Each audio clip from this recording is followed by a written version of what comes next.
Hey everyone, bit of a different video today, and I can't take full kind of responsibility or come up with this idea, or this kind of potential idea. I was watching Jason Casper's stream, who's a very large YouTube channel to crypto, and he was mentioning this on his stream. So I wanted to kind of mention it on my YouTube and bring some light to it in case no one caught that particular live stream. And I'm not saying it's for sure, I'm not saying it's 100%, but I think it's quite a nice indicator that could provide very useful for when you want to DCA into Bitcoin in the bear market, which I plan to do quite heavily, I think.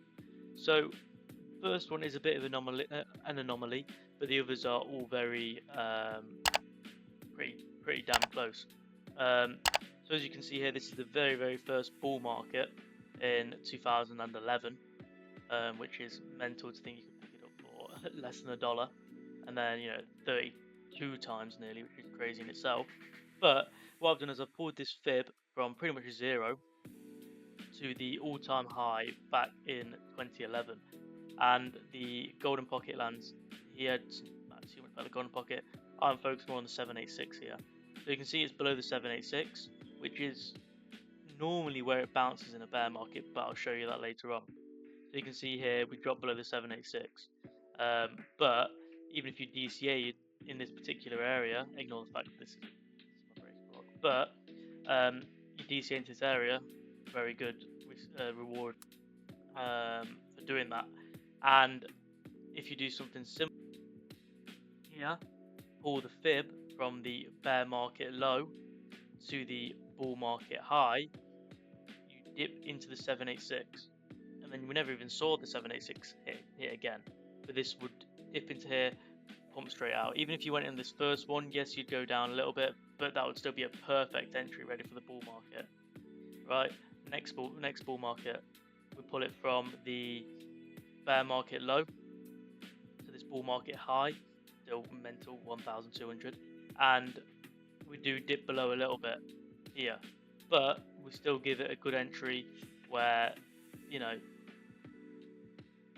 would get a better entry there, don't get me wrong, but you can dollar cost average starting at the 786. Like I'm saying, it's not a perfect science, but it is very interesting to look at and give you an area where you want to be dollar cost averaging. And for example here, we dip just below it, which is forward again, we dip just below it, and then we bump back up. We're not below it for very long at all. And then if we do it again, here we dip just below it, barely at all for the bear market low, and this is the current one. Okay, so now it gets interesting because I don't think we've made the high, right?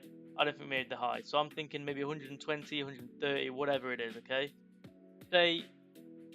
say right now we've made the high. I seriously doubt we have, but say we have. Okay, that would mean the bear market low would be potentially around 33. I would say 35.4 is a good time to put some money into Bitcoin at the bear market. We could go quite a little bit below, maybe to 30,000. Probably not. Maybe a support resistance flip at 31.7. But what I'll be doing is definitely looking at sort of DCAing in this area, which I'm not going to lie to you, I'm not going to be buying at 51,000 because that seems absurd. But 51,000 is still a very high price for Bitcoin. The all-time high was 70,000 not too long ago. But I just don't think we're going to see any low. We're definitely not going to see 28,000. I don't think. I really don't think we're going to see that low.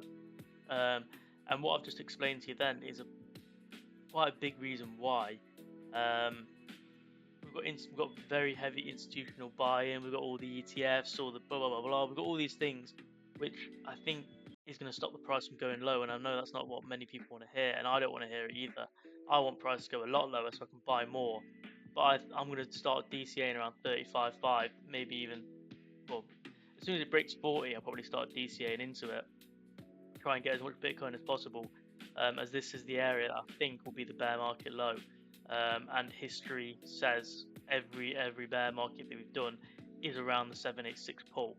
So say we go up to, I don't know, 120 or 100, let's say 130, right? Say we go to 130. I don't think we will. I'm thinking my plan's probably 120, so still. That'll make the bear market 38k. So take that how you will. I think it's just an interesting idea. If you do want to have kind of an idea of where you're thinking to sort of put some money into Bitcoin, and this is where I'm going to look around 38k, but that'll be dependent on when we make this all-time high, when we actually make our final high. Anyway, a bit of a different video, but I kind of wanted to share that with you in case, you know, you may find it useful, may not be useful. There may be other things that contradict what I'm saying, but I'm just going on the facts of all the previous bear markets do coincide with this 786. So yeah, thanks for watching. I hope you found it useful, and I'll see you in the next video. Bye.